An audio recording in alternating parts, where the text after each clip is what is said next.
Hey everyone, my name is Jason Bell, and this is episode number 35. In this session, I'm at Texas Card House in Houston, Texas, playing both 1-2 and 1-3 No Limit Hold'em.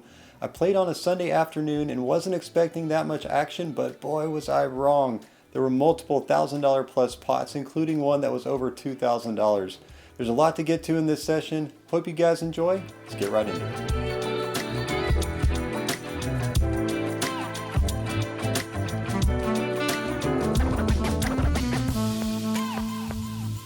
Okay folks, before we get started, a new 1-2 table has just formed, so I take my seat while I wait on a new 1-3 table to open up. I buy in for the $300 maximum, and we're 5-handed initially. In this first hand, I'm in the big blind and look down at 7-5 of spades. The middle position player limps, the button limps, the small blind completes, and I make the check here. This hand's not really strong enough to put in a raise, so we're 4 ways to a flop, which is 5, 9, 8 with 2 diamonds and 1 spade. Small blind checks, and I think a bet is definitely in order with my bottom pair, gut shot, straight draw, and backdoor spade draw. So I put out a bet of a whopping $6, about 75% of the pot. The middle position player makes the call as well as the button and the small blind. So I guess my $6 bet didn't really scare anyone. The turn is the 6 of clubs. Alright, nice straight here right off the bat. The small blind checks, and I put out a bet a little bit more than $6 this time around and size up to a whopping $20. The middle position player makes the call, the button folds, and then the small blind raises to $40. I will take that. I don't think anyone's going to have 7-10 here. I make the call and the middle position player calls as well.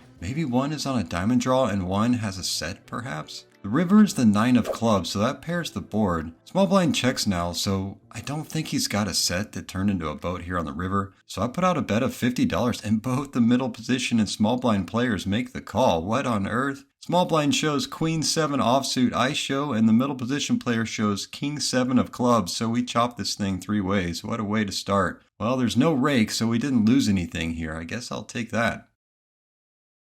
In this hand, we picked up an additional player, so we're 6-handed at this point. Here I'm in the middle position seat and look down at 8-6 of spades. Given we're 6-handed, I think an open from the seat is acceptable with this hand, so I open the action for $10. The button makes the call and both of the blinds call as well. You know, given I'm playing on a Sunday, I thought the action was going to be a bit lighter, but I guess I was wrong, which is totally fine. So we're 4 ways to a flop, again, which is Jack, Queen, Deuce with 2 spades. Alright, really only have a spade draw here. The blinds check to me, and a buildup of the pot is in order with my draw, so I put out a continuation bet of $15. The button makes the call, the small blind calls, and the big blind gets out of the way. Okay, narrowed it down to 3 folks here. No question, one or both possibly connected with the jack or queen out there. Could be on a straight draw as well with something like 10-9 or king 10. The turn is the king of hearts. Okay, ace 10 gets there, 10-9 or 2 pair is also a possibility. The small blind checks, I check and would like to see a river for free here with my spade draw, but it's not going to happen as the button bets $60, about 70% of the pot. That's a pretty big bet, but the small blind then jams for $140.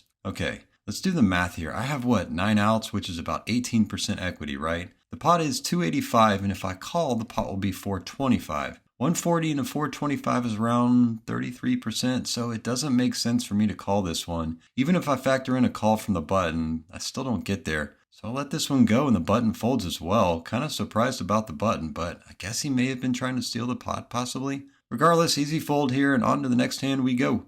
Okay, we're still 6-handed at this point, still early in the session. In this hand, I'm in the cutoff position and look down at pocket 10s. You know, it seems like I'm a magnet with these darn 10s. It's probably the most common hand I get, it feels like. Tough to play post-flop, that's for sure. Here, the middle position player limps. I raise this one up to $15, pretty much a standard at this table. Small blind makes the call, the big blind calls, and the middle position player calls as well. 4 ways yet again to a flop, which is Queen 4-9 rainbow. Well, that darn queen is super scary. Both the blinds check, the middle position player checks, and I check as well. If someone does have a queen, they likely will be betting on the next street. The turn is the ace of diamonds. Okay, well maybe they won't be, but now I've been downgraded to 3rd pair here. It checks to me again, but if anyone had a queen, they likely would have been scared of that ace, so I check again. The river's the 4 of spades. It checks to me one last time, and you know, I show my 10s and they're good. Kinda shocked, but I'll take it. Rare win with 10s.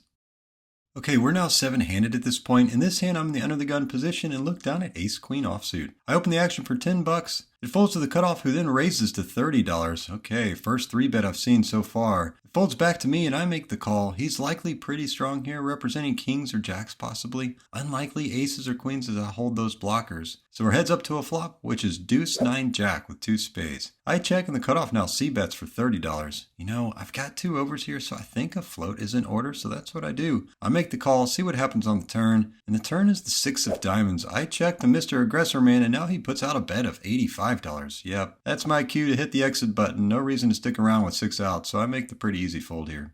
Okay, we're now about an hour and 20 minutes into the session. 1-3 game is still not opened up, and I've added on for an additional $100. Here I'm in the cutoff position and look down at ace-5 offsuit. The hijack limps, and when one person limps in front of me, my opening range is pretty much going to stay the same. However, when there are multiple limpers in front of me, that's when I'll generally tighten up a bit, generally. So here I raise this one up to $15, and the hijack is the only caller. So we're heads up to a flop, which is 3 king 4 with 2 hearts. Alrighty, I've got a gutter and an overcard, but the hijack now leads for $20. Yep, pretty odd for sure. I make the call. His lead was likely either a protection bet or a bet to try to get me out of the hand right then. I don't think it's really an indicator of strength. The turn is the 9 of spades. The hijack now checks, so is he on a heart draw maybe? I check as well with my ace high and gutter draw. Don't think there's a reason quite yet to put some money into this pot. The river is the 3 of diamonds. Okay, so I miss everything here. He checks again, and I check as well. He turns over king 10 offsuit and takes this one down. Yeah, his lead on the flop and my call probably scared him into thinking I might have had a better king. Could I have bluffed here? Not quite sure I could have. He likely would have called is what I'm kind of thinking.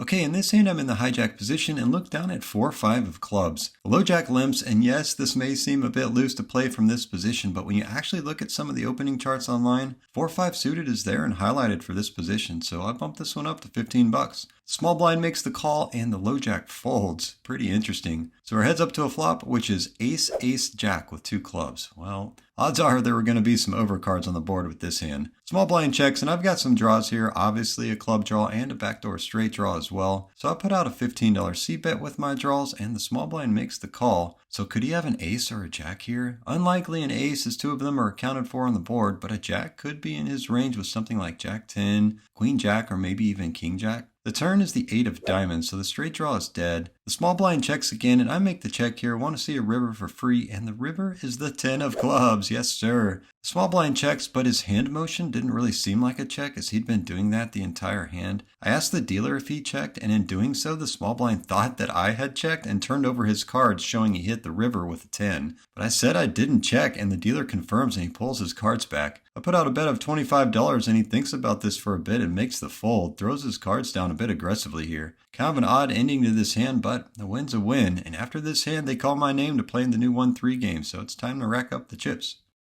Okay, I'm now at the new 1-3 game. Gonna be a bit bigger of a game, that's for sure. I buy into this one for $800. In this first interesting hand, I'm in the small blind and look down at pocket tens. Yep, one more time. The middle position player opens the action for $20. The cutoff calls the 20. Yep, a 3-bet is in order, so I bump this one up to $65. However, the big blind makes the call. The middle position player calls and the cutoff folds. Alright, because these folks just called my 3-bet, unlikely they're going to have aces or kings, but one of them could have a pocket pair up to queens, could have ace, king, or a couple of suited broadways. So we're 3 ways to a flop, which is 4-9 deuce rainbow. Doesn't get much better than that with tens. I'm first to act and think a $75 c-bet is an appropriate size here, about a third of the pot, so that's what I do. Big blind folds and the middle position player makes the call. The turn is the ace of diamonds. Dang it, I think I want to continue to tell the story. I've got something super strong here like ace king or ace queen. So I put out a bet of $125 and he makes the call. So he very likely has an ace and could very well have the hand I'm trying to represent.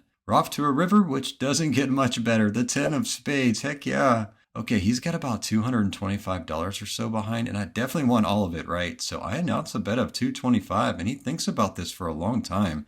A solid minute, and he makes the call. I show and hear an explicitive from the table. Not sure if it was from him, but he mucks and I take this one down. No question he had a strong ace here. Thank you, River. Nice sized pot of just over $1,000.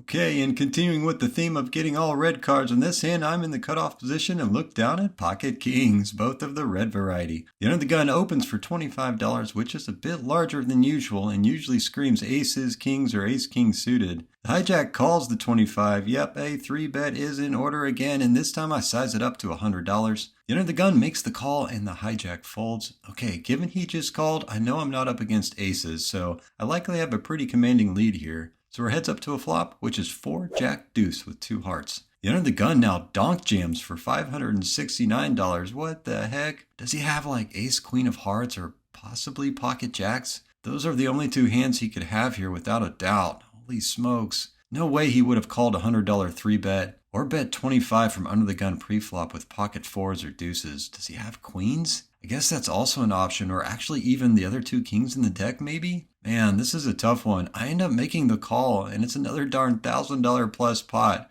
The turn is the 7 of spades, and the river is the 4 of diamonds. The under the gun shows pocket jacks. Oh man, this sucks, and right after I won a big pot too. This is literally 2 hands later. Man, what a gut check. Well, buckle up folks. The action at the 1-3 game here at Texas Card House, no matter the day or time, continues to live up to its reputation. Okay, we're now 3 hands later, not kidding at all. I am in the middle position seat and look down at ace king of spades. I tell you, I'm getting some good hands to start this 1-3 game. Here the under the gun player limps. Of course, I'm going to raise this one up, so I put in a raise to $15. The button makes the call, the big blind calls, and the under the gun player calls. So we have 4-way action to a flop, which is 8 jack 9 with 2 diamonds and 1 spade. Big blind and under the gun players check, and yes, I've got a couple of overs and a backdoor nut flush draw, but I check as well, as this flop could easily have hit one of their ranges, and now the button bets $30. The big blind and under the gun players fold, and I peel one off here with my draws. Pretty easy call here, but need to proceed cautiously. So we're heads up to a turn, which is the 7 of clubs. Okay, spade draw is now dead, and really only have 6 outs here, if that. I check, and the button now bets $50. No reason to stick around at this point. He's repping a 10 for sure, and easily could have the nuts with like queen 10. Don't think he has 2 pair due to 4 to the straight being out there on the board, and just don't think he'd bet into that, but this is a pretty easy fold, so that's what I do. Okay, we're now a couple of rotations later, and here I'm in the low jack position and look down at the best pre-flop hand in poker, pocket aces. Pre-flop premiums continue. I will not argue with that. Folds to me, and I open the action for $12, and the small blind is the only one that makes the call. A bit odd to be heads up to a flop, but we are, and the flop is 10-10 king rainbow. Not too shabby. Small blind checks, and I put out a bet of $15, but the small blind quickly check raises to $55. Okay, pretty interesting here. Would he check raise with a 10? I'm thinking not likely. He could either have a king or maybe could be on a draw with like queen jack. I make the call, of course, with my overpair. The turn is the 8 of spades. Small blind now bets $75 and quickly again too. Not going anywhere quite yet with my aces. A straight hasn't gotten there, so I decide to float and make the call, see what happens on the river. And the river is the 5 of clubs. Now the small blind checks, so that pretty much confirms he doesn't have a 10. The straight draw missed, definitely putting some money into this pot, but what's the right sizing? If he's got something like king jack, what amount would he call? I like to go super small here with a bet of $65. He thinks about this for a bit and makes the call. I show my aces and they're good. The small blind mucks. Thinking he likely had a weak king here, so the strategy worked. I'll take it. Okay, we're now about 10 minutes after the previous hand. I'm in the small blind and look down at ace jack of spades. The middle position player opens for $20. The hijack and cutoff both call, and here I decide to make the call. So far over the past couple of hours, I've raised every pot I've entered pre-flop. Now this hand definitely plays better heads up, but I decide to change things up a bit. The big blind also makes the call. So we're 5 ways to a flop, which is queen, jack, king with 2 spades. Wow, a gut shot royal flush draw. I check to the pre-flop aggressor, the big blind checks, and the middle position player puts out a pretty tiny c-bet of $20. The hijack makes the call, the cutoff gets out of the way, and now I've got a decision to make. Do I call or raise this one up? Now I'm generally a fan of squeezing, and this would be a pretty good spot to build up the pot, especially if a spade comes in. But do I raise it up and risk everyone else folding and potentially not getting a chance to see a royal flush? Man, a bit of a predicament. I decide to raise this one up, so I put in the squeeze for $65. Odds are that 10 of spades will not make an appearance. The big blind folds, the middle position player folds, and the hijack folds as well. Man alive. Well, at least I took it down, but would be nice to see what the turn and river would have been. At TCH, dealers aren't allowed to show. You know, that's okay. Fun to think about it regardless.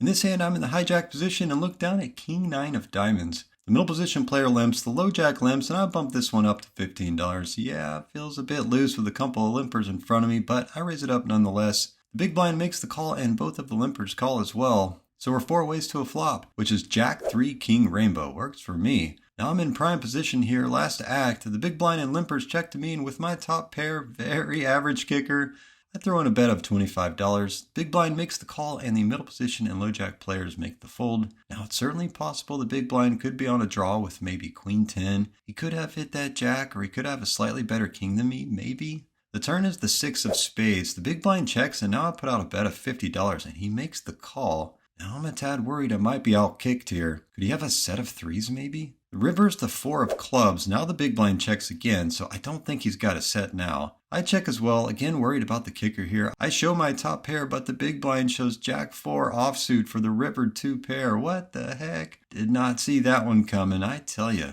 I guess most folks will call a raise with any 2 cards from the big blind position at these stakes. Okay, here you may see I've got a bit more chips in front of me. Well, at the 1-3 game at TCH, we play a hand of PLO just about once every rotation. Didn't get it on video, but won about a $1,000 pot on a hand of PLO with a king high flush. But back to no limit, here I'm in the hijack position and look down at, yep, pocket tens yet again. The under the gun opens the action for 20 bucks. The middle position player makes the call, the low jack calls, and yep, a squeeze is in order. So I bumped this one up to $85. The under the gun player makes the call and the middle position and low jack players both fold. Given the under the gun just called, it's unlikely he's going to have aces or kings here and maybe even ace king suited. But ace king offsuit, queens, jacks, or maybe ace queen suited is definitely in his range. So our heads up to a flop, which is ace deuce 8 rainbow. Well, that darn ace. One of the reasons I'm not that big of a fan of tens. The under the gun player checks and I check as well with that overcard out there. The turn is the queen of diamonds. Yet again, another overcard. He checks and I don't think he's got an ace, but he certainly could have a queen with something like king queen suited and might be scared of the ace maybe. I check again. The river's the 9 of diamonds. Now the under the gun bets a hefty $250. About 1.2 times the pot. Now I've noticed this player was playing pretty solid both at the 1-2 game earlier and here at the 1-3 game. He knows that I'm vlogging at the table here, and that type of bet generally is a bluff for sure. But I think he thinks that I know that. I spent some time on this one and I'm pretty certain he's got me beat, so I let this one go. I asked him after the session what he had and he told me pocket jacks, so I'm glad I laid this one down, but kind of shooting myself in the foot on the other hand for not putting out a C-bet. Not sure he would have folded though, but certainly was a possibility. Okay, in this hand I'm in the cutoff position and look down at ace deuce of clubs. The hijack limps and any suited ace was definitely an open from this position, as I mentioned, with only one limper in front of me. I treat this as a standard unopened raise, so that's what I do here. I raise this one up to $15. However, the button 3 bets to $45. Well, this one's for sure going to be a fold, but the small blind and hijack both call. So now I'm actually a bit priced in and I make the call. Plan to proceed cautiously though. So we're 4 ways to a flop, which is queen 10-7 with 2 clubs. Well, that's not too bad of a flop, that's for sure. We all check to the pre-flop aggressor on the button. He puts out a $75 C-bet. Both the small blind and hijack players fold, and I make the call here with my flush draw. A case could be made to raise this one up, but based on this type of player, and he's been generally loose and aggressive the whole session so far, I make the call. The turn is the 5 of diamonds. Doesn't really change anything. I check, and now the button bets $175. And based on that bet sizing, I actually don't have the equity to make the call here when you do the math. But based on this type of player, something was telling me he didn't have anything here. I decided to make the call again, hope to hit a club here on the river, and the river is the 7 of hearts. Okay, I missed the world here. I check, and the button checks as well. He shows pocket 8s, what the heck? Now the tilt is starting to sneak in. Not playing my best, that's for sure. Should have definitely raised on the flop with my flush draw, but would he have folded? I don't know. Generally with these loose guys though, you want them to do all the betting. No telling, but man, I'm very frustrated at this point. Okay, this is the very next hand. I'm in the hijack position and look down at 4-5 of spades. Middle position player limps, the low jack limps, and yep, I limp. Can't believe it, but I limp. Decision-making skills are starting to fall off the wagon. Small blind completes and the big blind checks. So we're 5 ways to a flop, which is 6-9-9 rainbow. The small blind checks, the big blind bets $10. The middle position player makes the call, the low jack folds. I call with some backdoor possibilities here, and the small blind folds. So we're 3 ways to a turn, which is the 4 of clubs. Okay, my straight and flush draws are now out the window, but I do have bottom pair here. The big blind checks, the middle position player checks, and I check as well. The river is the 9 of spades. Wow, an unlikely boat here. It checks to me, and I throw out a bet of $20 with my full house, but both the big blind and middle position players fold. Did not expect that one. Got a bit lucky here. Okay, didn't get most all of this hand on video as I generally haven't been recording PLO hands, but here I was in the low jack position and looked down at double suited aces and ended up winning a massive pot. In a nutshell, I was in the low jack position with ace deuce of spades and ace king of hearts. I raise pre-flop and get re-raised by the hijack, that same loose and aggressive player. I'm the only caller and the flop comes 8 queen 3 with 2 clubs. I check and the hijack then pots it. I repot all in and he makes the call. We agree to run the turn and river twice. The first run out is 5 of diamonds, 5 of spades, and the second run out is 3 of diamonds, king of diamonds. I show and he mucks, and I take this $1,000 plus pot down. Another good one here. Definitely helps getting out of this tilt. Okay, we're now a couple of hands later. I'm in the big blind and look down at ace king offsuit. The under the gun opens for $10. The hijack then 3 bets to $30. The button calls, and yep, a 4 bet is in order, and I raise this one up to $100. The under the gun player folds, the hijack makes the call, and the button folds. Pretty big pot brewing here, so we're heads up to a flop, which is ace jack 9 rainbow. Top, I will take that. I'm first to act and put out about a 35% c-bet of $85, and the hijack makes the call. Is it possible we have the same hand here? Could he have something like queen jack suited? Would he have called a 4 bet with that though? Maybe ace jack or ace queen? The turn is the 8 of clubs. Now queen 10 gets there, but not a chance in the world he continued pre-flop with that hand. I check now for a bit of pot control, and he checks back. The river is the 10 of hearts. Gosh dang it. Now any queen gets there. Ace queen is for sure in his range, as well as pocket queens. I check, and now the hijack bets $200. Man, I tell ya, no way I can continue here, so I'll lay this one down. He ends up showing queen jack of hearts, and I allowed him to get there on the turn. Oh, the tilt is brewing. I am pretty steamed after these last few no-limit hands and am considering leaving shortly. Here I'm in the small blind and look down at pocket kings. You know, another great pre-flop hand. I've seen tons of premiums this session, which is pretty darn crazy. Here the middle position player opens the action for $20. The low jack then raises to $75. The hijack then calls $75. Man, a squeeze would be for what, $300 to $350, which is fine, but my decision-making skills are somewhat in the trash can at this point, and I elect to be a bit sneaky and call this one from the small blind. Not recommended whatsoever. The big blind also calls, and the opening raiser in the middle position seat folds. So we're 4 ways to a flop, which is 8 queen 4 rainbow. All right, overpair city, I will take it. Low jack checks, and the hijack puts out a hefty bet of $175. Yeah, based on the size of my stack, a raise would be what, $600 or so, which would leave me with just a couple of $100 behind. So I decide to single this guy out and raise all in for $795. However, the big blind re-raises all in and has me covered. That is not a good sign at all. The low jack quickly folds, and the hijack thinks about this for a solid 2 minutes and ends up showing his cards to his neighbor while folding. I see that he had ace queen. Given I'm nearly certain the big blind has got a set here, I asked to run it twice and he was good with it. The first run out is 3 of clubs, 6 of diamonds, and the second run out is 5 of spades, deuce of diamonds. Big blind does in fact show a set, and it's a set of 8s. I lose this one and played it about as poorly as possible. Yep, this is the last hand of the session. I guess this is a lesson of what happens when you get tilted and stay in your seat a few hands too many.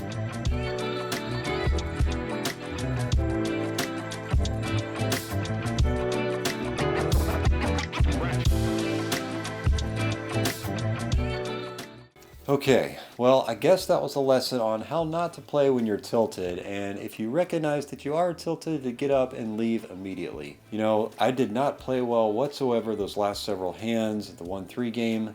I was in for $800, out for a whopping goose egg.